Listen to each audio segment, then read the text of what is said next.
as the duly elected senators of the Republic of the Philippines, Christopher Lawrence Tesoro.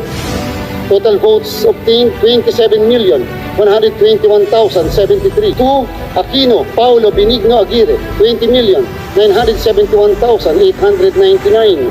De La Rosa Ronald Marapon, 20,773,946. Number 4.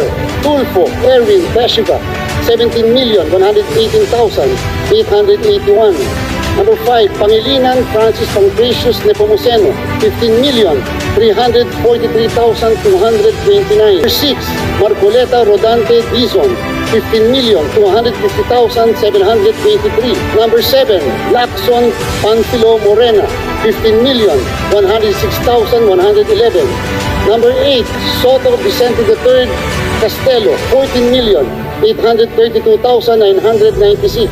Number 9, Cayetano Pilar Juliana Schramm, 14,573,430. Number 10, Villar Camille Aguilar, 13,651,274. 11, Lapid Manuel Mercado, 13,394,102.